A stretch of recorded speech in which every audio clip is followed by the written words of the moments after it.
अरे जिसकी भाभी रंग रंगली रे,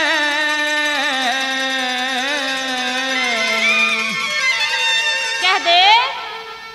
अरे जिसकी भाभी रंग रंगली रे, रोज दिवाली हुआ करे। जिसका देवर गणा रंगीला, वा किस्मत वाली हुआ करे। जिसकी भाभी रंग रंगली रे, रोज दिवाली हुआ करे। जिसका देवर गणा रंगीला, वा किस्मत वाली हुआ करे रे।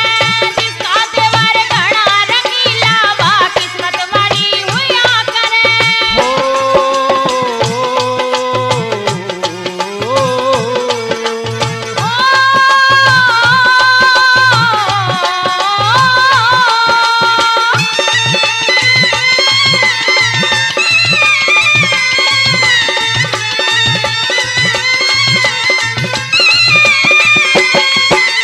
हाँ भाभी के घर में आते ही, भाभी के घर में आते ही नारी चहल पहल हो जा। हंसी मजाक करे देवर तो कुटी भी रंग महले हो जा। भाभी जी का काम करन ने देवर त्यार गैल हो जा। भाभी का मन मोहन खातर देवर फेर छैल हो जा। भाभी का मन मोहन खातर देवर फेर छैल हो जा। भला देवर का दिल घाल करन ने हो,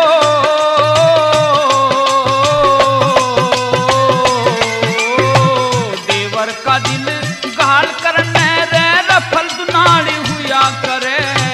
जो चाहे घर में कर दे या घर की थाली हुआ करे। जिसकी भाभी रंग रंगली, रोज दिवाली हुआ करे। जिसका देवर गणा रंगीला, वा किस्मत वाली हुआ करे।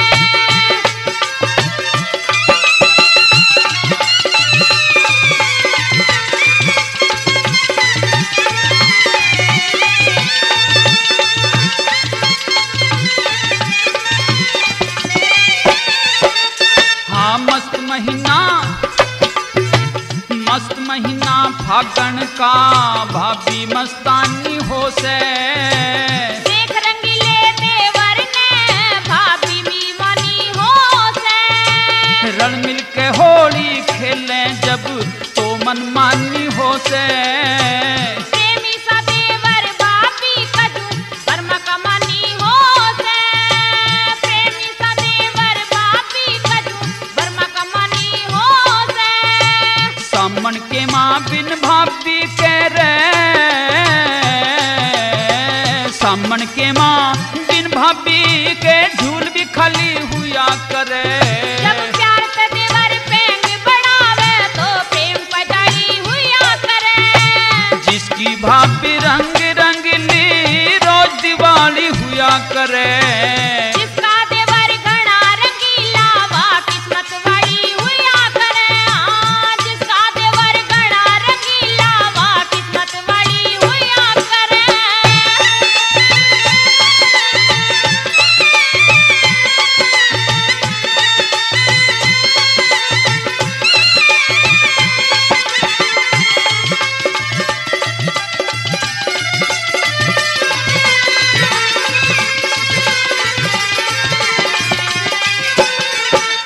हाँ जब भाभी हो पीहर में तो, जब भाभी हो पीहर में तो, देवर ढोए सिंधारे।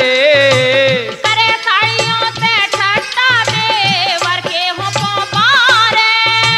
शाही घलाई में भाभी भी नेक मांग ले सारे। बाहर कढ़ाई जापे मेले, देवर दान करारे। हाँ, बाहर कढ़ाई जापे मेले, देवर दान करारे। हाँ देवर सुआ और भाभी तय हो, देवर सुआ और भाभी मेवा की डाली हुआ करे। जो देवर से नाक चढ़ावे, वा भाभी चढ़ी हुआ करे। भला जिसकी भाभी रंग रंगली, रोज दिवाली हुआ करे।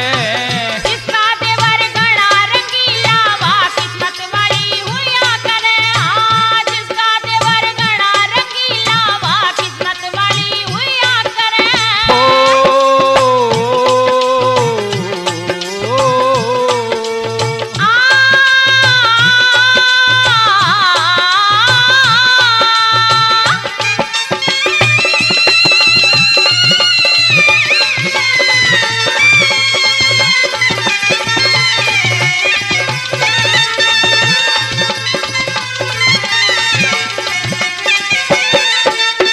भला देवर का भी मन खिल जासे देख के सूरत भाभी की। प्यार व्यार सीखण ने देवर पड़े जरूरत भाभी की। देवर के मन में बस जासे मोहनी मूरत भाभी की। धर्मपाल ब्याह करवावे तो हो जा शोहरत भाभी की। हाँ धर्मपाल ब्याह करवावे तो हो जा शोहरत भाभी की। रामपाल कह भाभी की तय हो, रामपाल कह भाभी की तय अदा निराली हुआ करे। भाभी ल्यावे बाज के रोटी जब देवर हरी हुआ करे। जिसकी भाभी घनी रंगीली तो रोज दिवाली हुआ करे।